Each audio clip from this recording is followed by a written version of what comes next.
Do të shkojmë në këto momente në një lidhje të drejt për drejt me Skype me zotin Dorian Teliti, drejtori i kabinetit kryetarit Partisë Demokratike Lulzim Bashas, gjithashtu edhe ekspert ekonomie. Zoti Teliti, përshëndetje. Përshëndetje. Faleminderit që jemi bashkë në Fax News në këto momente. Qeverisja. Zoti Teliti, kemi të bëjmë me një shtet rrethim politike, ashtu siç e quan fakte dhe lëvizja socialiste për integrim, pasi edhe sot një pjesë e shoqërisë civile u ngrit në protest. A duhen hequr kufizimet deri në orën 17:30?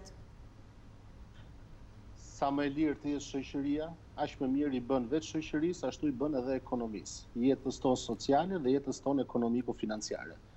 Por që çdo kush për nesh të gëzoj lirinë e plot, pra të rikthehemi lirisë më pashme 24 lirisë 24 orësh lëvizëse, duhet që normalisht ne të kemi një vlerësim të qartë dhe konkret të gjendjes shëndetësore të popullatës shqiptare. Prandaj, që nga dita e parë e pandemisë, ne kemi kërkuar një gjë prioritet, testime dhe sa më shumë testime. Gjë e cila nuk është zbatuar nga qeveria shqiptare, përkundrazi.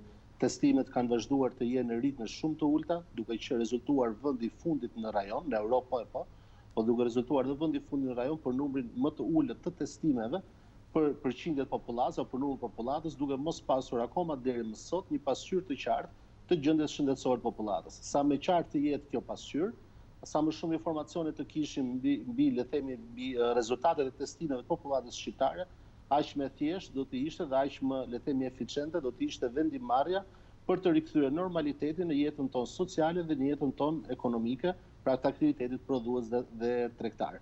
Dhe njëkohësisht dhe konsumatorët do të riktheheshin në konsumit të tyre normal, gjithmonë nëse ata do kishin parat në xhepin e tyre, gjë që sot fatkeqësisht ne konstatojmë që nga paftësia e qeverisë shqiptare për të ndërmarrë politikat e duhura, po në ndërmarrë nismat e duhura në mbështetje të ekonomisë, biznesit dhe të konsumatorit, sot qytetarët shqiptarë me qindra mijëra po zhyten akoma dhe më thellë në varfëri dhe 10 mijëra po humbasin vendin e punës, ku sipas raportimeve të fundit ditës djeshme janë mbi 100.000 persona që kanë humbur vendin e punës vetëm 50 ditë e fundit, 55 ditë e fundit praktikisht të pandemisë, duke filluar që nga data 11 mars e deri më dje në datën 6. Pra jemi në një situatë shumë kritike, ku ajo që nevojitet sot është qartësimi i situatës dhe qartësimi vjen nga një element shumë i thjeshtë. Me 10 mijëra testime urgjente që duhen kryer për popullatën shqiptare, duke ndarë popullatën shqiptare në dy fasha.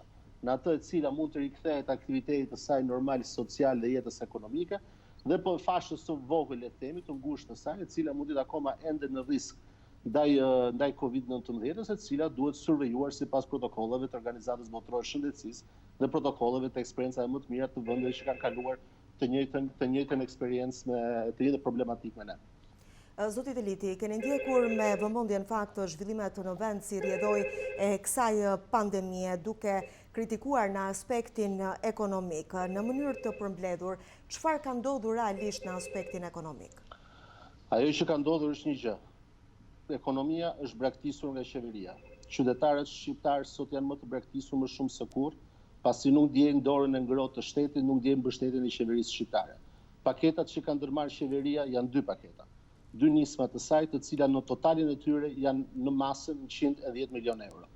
Në masë e cila është tërësisht e pamjaftueshme për të bërë ballë sfidës sociale-ekonomike. Ne renditemi sot fatkeqësisht vendi i fundit në rajon, jo vetëm për numrin e testimeve, por edhe për mbështetjen e direkte që është dhënë ekonomisë, konsumatorit dhe biznesit. Ne sot kemi një mbështetje në masën 0,8% produktit brendshëm bruto, ndërkohë që vendet tona fqinje, si Kosova, Maqedonia, Malizi, Serbia e kështu me radhë, kanë paketa 3 deri në 6 herë më të larta se paketa e Republikës Shqipërisë. Dhe kjo të sjell vetëm një gjë, që nëse në Republikën e Kosovës, një shtet i cili ka një buxhet sa gjysma e buxhetit të Republikës Shqipërisë, ka marrë një paketë ndihmëse ndaj ekonomisë, e cila ishte 3 herë më e lartë se ajo shqiptare, sot në Republikën e Kosovës nuk kemi të regjistruar njerëz që kanë humbur vendin e punës. Përkundrazi, janë hapur 5.000 deri në 6.000 vende të reja të punës. Ndërsa në Republikën e Shqipërisë, në vendin tonë, ku ne jemi taksapagues, qofshin si konsumator apo si biznese, kemi paguar dhe kemi derdhur në arkën e shtetit me miliona, me qindra, me miliarda lek apo vlerë akoma dhe më të mëdha në euro. Duke me anë të taksave dhe tatimeve, mbështetja ndaj nesh nuk ka ardhur, qeveria nuk e ka shtrirë dorën, qeveria nuk na ka dhënë mbështetje Dhe sot kemi fatkeqësisht mbi 100.000 persona që kanë humbur vendin e punës. Këto nuk janë statistikat opozitës, këto janë statistikat vetë qeverisë shqiptare, e cila vazhdon akoma të jetë e shurdhër dhe verbër ndaj asaj që po ndodh. Edhe në sinkronin tuaj të mëparshëm, gjatë emisionit të lajmeve, u dha shumë qartë njerëz që qajnë, njerëz që vuajnë për kafshatën e bukës dhe qeveria vazhdon akoma të paguajë kontratat koncesionare. Vazhdon akoma të kryejë tendera luksi, vazhdon akoma të bëjë pagesa për miq dhe për shokët, ndërkohë që për 2.5-2.6 milion shqiptarë që sot ende në varfëri dhe të pashpresë vazhdon akoma të mos i hedhë syt nga ta dhe të mos i jap as edhe një mbështetje. Megjithatë, kemi edhe një informacion tjetër të orëve të fundit. Gjatë ditës së djeshme, a e dini se sa para ka paguar qeveria shqiptare nga paketat që ka miratuar, nga ato paketat të pamjaftueshme, nga ato paketat të cilat ne renditemi vendi i fundit në rajon, dje ka paguar 0 lekë. Kjo është filozofia e qeverisë shqiptare. Në mbi pothuajse 2 muaj pandemie, në pothuajse në 60 ditë që ne jemi tashmë 55-56 ditë që ne jemi të mbyllur, të izoluar në jetën tonë sociale dhe në jetën tonë ekonomike, pra prodhuese dhe tregtare, qeveria shqiptare ndonse ka miratuar paketën më të ulët në rajon, ndonse ka miratuar në maksimumin e saj 110 milion euro, a e di qytetarët shqiptarë që po na ndjekin sa para realisht ka disbursuar për ta? Në 8 javë, pra në 55-56 ditë, ka disbursuar vetëm 37 milion euro. Dhe akoma më shqetësues është fakti që ditën e djeshme nuk ka derdhur as edhe 100 lekë në xhepin e qytetarëve dhe të bizneseve.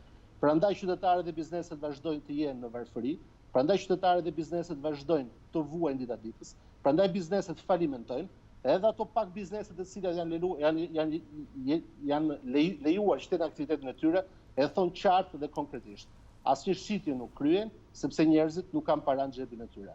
Janë këta njerëz, janë këta qytetarë, janë këto biznese që i kanë derdhur paratë e tyre, mundin e tyre në arkën e shtetit duke paguar taksa dhe tatime.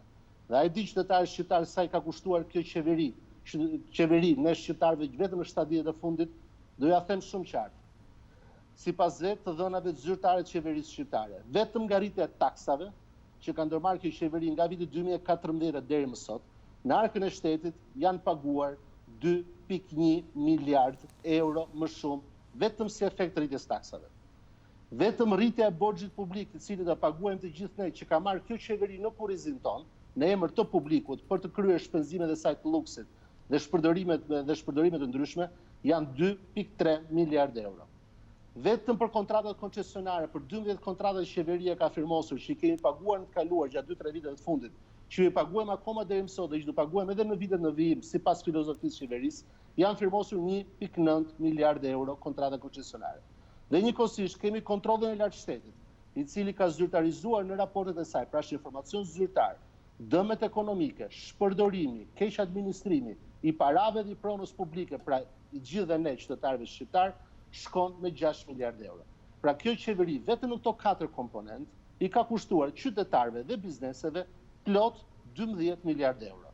Dhe sot në ditë nevoje, sot në ditë lufte që ka shpallur kryeministri, sot në ditë pandemia, sot në ditë të gjendjes fatkeqësisë natyrore, qeveria shqiptare, këta taksapagues, këta konsumator, këta familjar i braktis, i shpërfill, i përbuz dhe i zhyt ata akoma dhe më tepër në varfëri. Këto janë paketat e qeverisë, kjo është strategjia e qeverisë për të falimentuar akoma dhe më tepër ekonominë shqiptare. Kjo është strategjia e qeverisë për mos kryer testime dhe për mos patur një vizion të qartë dhe një pasqyrë të qartë praktikisht të asaj që neve kemi realitetin tonë shëndetësor, në çfarë niveli jemi dhe në çfarë situate jemi. Kjo praktikisht tregon keq qeverisje, tregon keq administrim, një qeveri pa vizion, pa strategji, një qeveri e cila merr vendimarrje tërësisht kaotike, amatoreske dhe që cilat rezultojnë fatkeqësisht në kurrizin ton me dëmet maksimale. Të humben në vetëm 55 ditë mbi 100.000 vende pune, do të thotë që sot kemi 400.000 shqiptarë, se çdo familje përbën nga 4 veta mesatarisht, sot kemi 400.000 shqiptarë që nuk kanë as edhe 100 lekë në xhepin e tyre për konsumuar, për bler bukë, vaj, sheqer, krip, eurize kështu me radhë. Nëse deri para një viti kishin 290.000 shqiptarë sipas organizatës botërore të ushqimit, që konsumonin vetëm një vak në ditë, tash i shtojnë edhe 400.000 të tjerë të cilët nuk kanë as edhe 100 lekë në xhepin e tyre. Kjo është qeveria shqiptare, këto janë paketat e qeverisë. Pse nuk ndodhi kjo gjë në Kosovë? Pse nuk ndodhi kjo gjë në Serbi? Pse nuk po ndodh kjo gjë në Maqedoni apo në Malzi? Sepse qeveritë e tyre janë më të përgjegjshme për sa i përket sfidës sociale ekonomike dhe i kanë ndërmarrë politikat e duhura për t'i ardhur atyre në ndihmë. Dhe një gjë është për të thënë, a i kishte Republika e Shqipërisë, a i kishte Qeveria Shqiptare, a i kishte buxheti i shtetit, hapësirën e nevojshme për të ndërmarrë politikat e nevojshme në ndihmë të konsumatorit e biznesit? Po, i kishte. I kishte dhe neve ja dham edhe burimet e financimit dhe prandaj dhe neve që ditën e parë, lideri i opozitës në 11 mars, zoti Lulzim Basha deklaroi, publikoi, prezantoi për publikun shqiptar edhe për qeverinë shqiptare, prezantoi planin e opozitës, planin e propozuar i cili përbëhej konkretisht nga një mbështetje buxhetore, nga lekët tona të taksapaguesve shqiptar, të qytetarëve të thjeshtë, të bizneseve që kanë paguar taksat në vite e vite, një paketë mbështetëse ndaj tyre prej të paktën 90 milionë eurosh çdo muaj. Dhe burimet ishin ekzistuese brenda buxhetit të shtetit dhe mjaftonin që të 3 muajt e parë të krizës, mjaftonin që të realokoheshin fondet e koncesioneve, që vazhdojnë paguhen akoma dita ditës, se çfarë nevoje ka të paguash 650.000 euro para 5-6 ditësh për koncesionin e inceneratorit Tiranës, ndërkohë që dje s'ke derdhur as edhe 100 lekë për qytetarët që presin atë pagën e luftës që deklaron kryeministri. Kjo është diçka e papranueshme dhe ne zgjidhjen ja dham. Ja dham me 260 milionë euro që gjendeshin lehtësisht në arkën e shtetit, duke marrë një vendimarrje të qeverisë shqiptare. Por vendimarrja erdhi, nuk erdhi ajo e duhura në mbështetje të konsumatorit dhe biznesit, por erdhi një vendimarrje në mbështetje të koncesioneve, të tenderave të luksit, të tenderave sekret edhe problemin letrës higjienike, tërësisht në kundërshtim me interesin tonë të përgjithshëm. Dhe rezultati, cili është që ne jemi sot dhe flasim për humbjen e 100.000 vendeve të punës, flasim për 10 mijëra biznese të falimentuara, flasim për biznese të cilat nesër fatkeqësisht edhe kur të çlirohet jeta jonë sociale, ato nuk kanë për të ekzistuar dhe nuk do të ketë mundësi as arka e shtetit të marrë të ardhurat, sepse janë pikërisht këto biznese që furnizojnë arkën e shtetit duke paguar detyrimet e tyre. Dua t'ju them një rast konkret. Nga komunikimet e mia para disa orëve me një nga bizneset e zonës së Durrësit. Kemi rastin e një fasonerie. Një fasoneri e përbër ka në të punësuar 150 persona. Praktikisht biznesi deklaronte që ishte në pamundësi totale për të ushtruar aktivitetin. Së pari, asnjë ndihmë e ardhur nga qeveria, as edhe 100 lekë për këtë biznes, i cili kishte vite dhe u paguan akoma deri më sot detyrimet si në kohë paqe. 1/1, faturën e ujit, faturën e energjisë, detyrimet e pushtetit vendor, detyrimet e pushtetit qendror e kështu me radhë. 1/1. Dhe përgjigjja e qeverisë ishte zero ndihmë financiare për këtë biznes që mbante me bukë, i mbushte ato tryezën e vogël familjare 150 personave, 150 familjeve. Dhe çfarë ndodhte? Ndodhte që përveç kësaj, qeveria shqiptare ka rritur akoma dhe më tepër, le të themi, kostot e të operuarit të këtij biznesi dhe të gjithë bizneseve të tjera fasone, duke vendosur protokollin e kuq, i cili ja vështirësonte akoma dhe më tepër, duke arritur në mënyrë eksponenciale si kostot e transportit, si kostot e mjekëve të cilët duhet marrin, si kostot e leveshjeve, le të themi, dhe të pajisjeve apo të, le të themi, të elementeve të sigurisë që janë të domosdoshme, e përsëris janë të domosdoshme për të zbatuar, për të ruajtur dhe për të mbrojtur jetën dhe shëndetin e punonjësve, por këto kosto duhet ishin përballuar nga buxheti ynë i përbashkët. Ky biznes sot rrezikonte falimentin dhe ajo që ishte akoma dhe më shqetësuese, biznesi vetë në fjalë deklaronte, hidhte akuza të rënda ndaj organeve tatimore rajonale për favorizime të disa bizneseve të tjera duke bërë konkurrencë pandershme. Dhe si ndodhte kjo?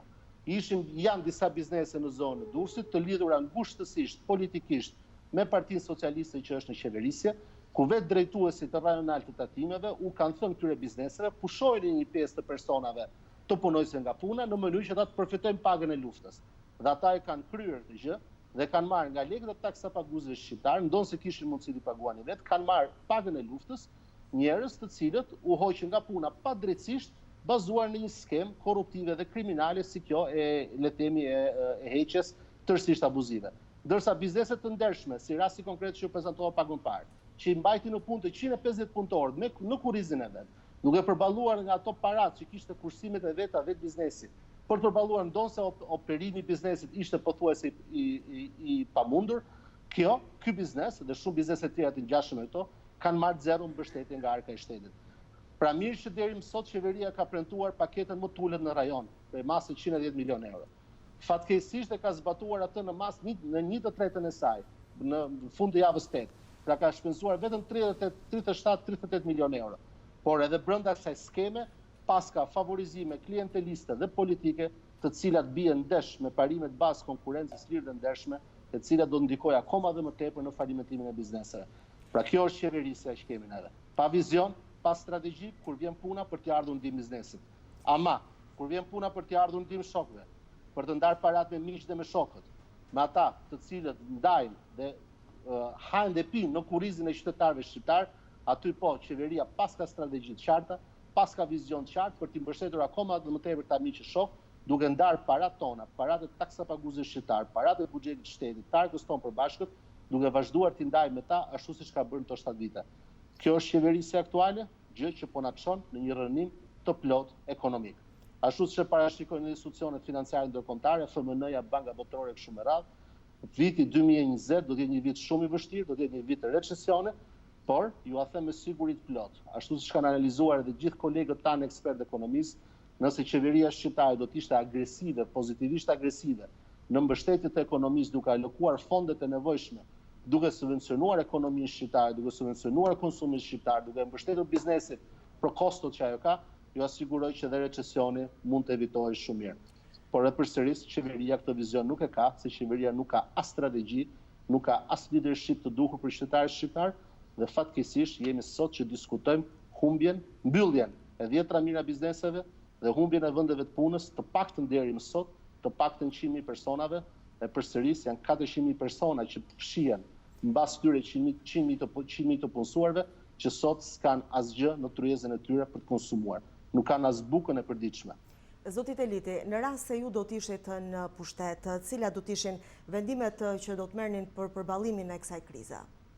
2 vendimet me njëhershme. E para, rritje eksponenciale me 10 herë të numrit të testimeve. Mjaft më të qenurit vendi i fundit në rajon për sa i përket numrit të testimeve. A e dini ju se sa testime kryem ne mesatarisht çdo ditë? Ne kryem për çdo 311 persona vetëm një testim. Ku vendet tona fshinja, a di sa kryen? Shkojmë në Itali. Për çdo 28 banor të Italisë kryet një testim. Në Serbi, për çdo 69 persona kryet një testim. Në Maltëzi, për çdo 81 persona kryet një testim. Kurse në Shqipëri, për çdo 311 persona kryet një testim. Kjo s'do të thotë që dhe po të kryenim nivelin e testimeve ta 2 fishonjve do ishte mjaftueshme. Jo. Ka nevojë për rritje me të paktën 10 herë të numrit të testimeve ditore, në mënyrë që ne të krijojmë një pasqyrë të qartë të gjendjes shëndetësore. Dhe hapja e jetës sociale dhe jetës ekonomike për aktivitetet prodhues dhe tregtar dhe të shërbimeve kështu me radhë, do të bazojnë në analiza konkrete dhe një pasqyrë të qartë të gjendjes shëndetësore popullatës shqiptare. Dërsa hapi i dytë do të ishte mbështetje agresive e ekonomisë, e konsumatorëve dhe të bizneseve. E përsëris, ne kemi bërë qartë qëndrimin tonë dhe nuk tërhiqemi nga ky qëndrim, sepse është qëndrimi i duhur. Është qëndrim i cili është eficient dhe jep përgjigje sfidave sociale-ekonomike. 90 milion euro për ekonominë, për konsumatorin dhe për biznesin në muaj.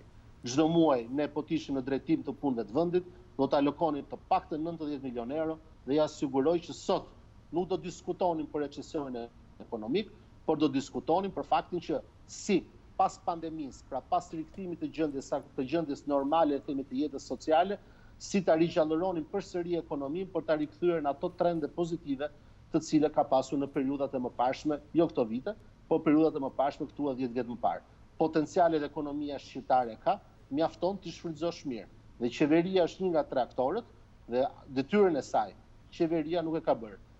Aktorët e tjerë që janë konsumatorët dhe bizneset e bën detyrën e tyre. Qeveria e vendosi kufizimet e lëvizja dhe qytetarët e respektuan. Qeveria vendosi mbylljen e aktiviteteve tregtare dhe bizneset e respektuan. Bizneset dhe konsumatorë, pra dy aktorët e tregut, e respektuan një më një rregullat e vendosura nga qeveria. Po vetë qeveria e bëri detyrën e saj, duke i kërkuar të tjerëve të bëjnë sakrifica, a do të ishte që dhe qeveria të bënte sakrificën e saj? A e ka bërë qeveria këtë gjë? Fatkeqësisht jo. Dhe ne jemi sot këtu duke diskutuar e përsëris recesionin e madh ekonomik, i cili fatkeqësisht, bazuar në vlerësimet e kryera edhe nga ana jonë, do të ketë një magnitudë më të lartë, e përsëris magnitudë më të lartë se sa dëmet ekonomike të vitit 97. Pra që ta kuptojnë qytetarët shqiptarë se çfarë derexheje na ka katërdisur neve kjo qeveri që po na keq qeveris, po na grabit dhe po na keq përdor dita ditës me anë të politikave të saj, jo ligjore, po politikave të Facebookut. Zoti Teliti, unë ju falenderoj shumë për gjithë shka ndamë bashkë në këtë moment Faleminderit në Fox News. Faleminderit ju, shkënaqësi dhe përgëzime për detyrën tuaj. Faleminderit. Kemi qenë në një lidhje të drejt për drejt me zotin Dorian Teliti, drejtori i kabinetit të kryetarit Partisë Demokratike, zotit Lulzim Basha, gjithashtu dhe ekspert ekonomie. Shkojmë në një hapësirë publicitare.